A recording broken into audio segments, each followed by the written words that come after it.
Now, it is finally time for the series we've all been waiting for. The Milwaukee Bucks versus the Boston Celtics.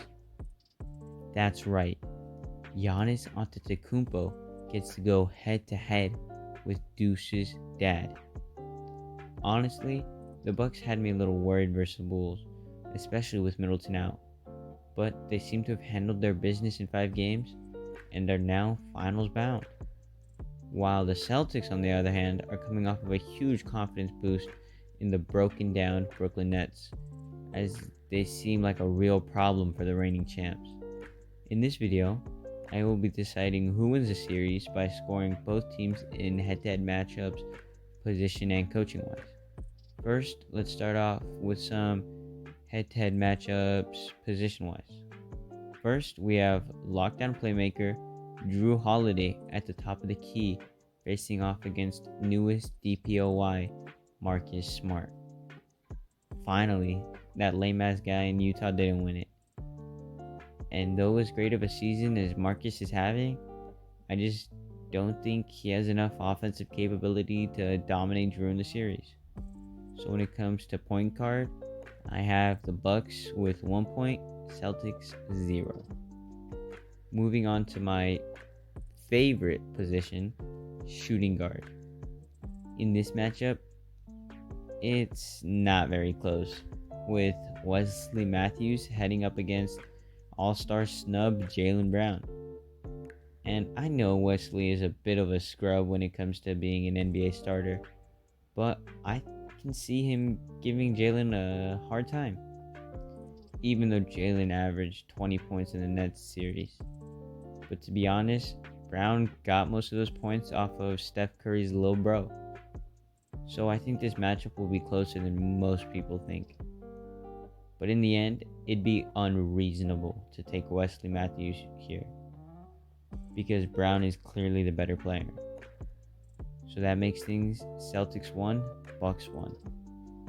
Next is the best matchup of the series, where on one side we have the Freak from Greek, and on the other is Tatum. But before we move on, make sure to like and subscribe, because only 3% of you are subscribed. But anyway, back to the video. If I'm being honest, Jason Tatum played like the greatest player in the world in the Brooklyn series. But Giannis is the greatest player in the world. So there's that. I mean, the reason people are going to want to tune into this matchup is because of these two guys, who are arguably the best players left in this year's playoffs. I mean, just try to convince me otherwise. You can't.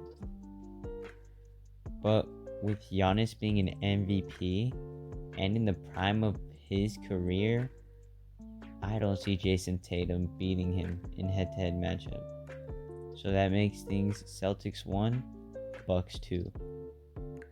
On to one of the more snooze-fest matchups at the power forward position, which is really just the backup centers moved over one spot, with Danny Thesis on the Celtics side and Crazy Eyes on the Bucks side. Both of these guys aren't going to go out and score you 10 plus points, but what they will do is be a defensive presence in the paint and snag up all the defensive rebounds. The only real difference between the two of them is that Theus has been more efficient shooting wise from the field in this postseason, which is why I'm going to give him the edge here, making this Celtics 2, Bucks 2. Now is the final starting spot, where two gladiators will duke it out in the paint. On the Milwaukee side, you have former Brooklyn legend Brooke Makem Shook Lopez, while Boston has Al Mr. Steal Your Gal Horford. Both are pretty ancient veterans, well past their prime. But as Brooke Lopez's career has gone on, he's been able to grow his game, becoming a deep 3 threat that could be a key factor in this series. So when it comes to starters, I have the Bucks prevailing 3-2. Next is which team's bench is better. Now, this is a hard one because it's kind of difficult to group up 3 or 4 players, but I'm gonna try anyway.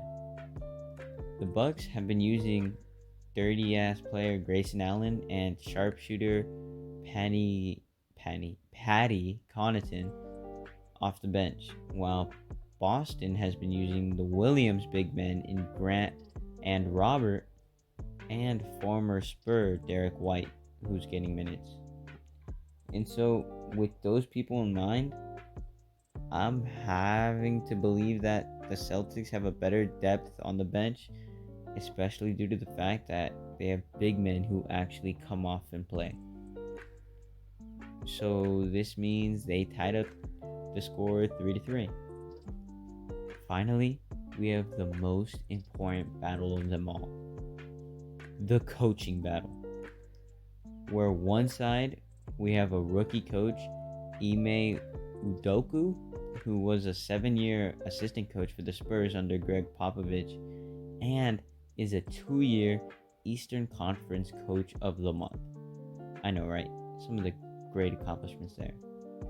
But on the other side, we have Mike the Ike Budenholzer, who's a 2-time Coach of the Year. That's right, 2-time. And 6-time Coach of the Month. So yeah, this one's not even close. Budenholzer is by far a better coach. I mean, he literally coached the team to the NBA championship, a year ago? So this means I have the Bucks with 4 points and the Celtics with 3. Which proves my point. Well, not my point, but my idea that I think the Milwaukee Bucks will not only win this series, but also win the Eastern Conference as of now. By the way, do y'all know that the NHL playoffs are about to start? I know, I was like, who asked? But I'm curious if y'all want a video on that. So if so, make sure to leave a comment down below recommending just teams you want to see covered in this year's NHL playoffs, because I know a bit about hockey, but not too much. So I just want to make a video on hockey if anyone's interested. But that's all. Deuces.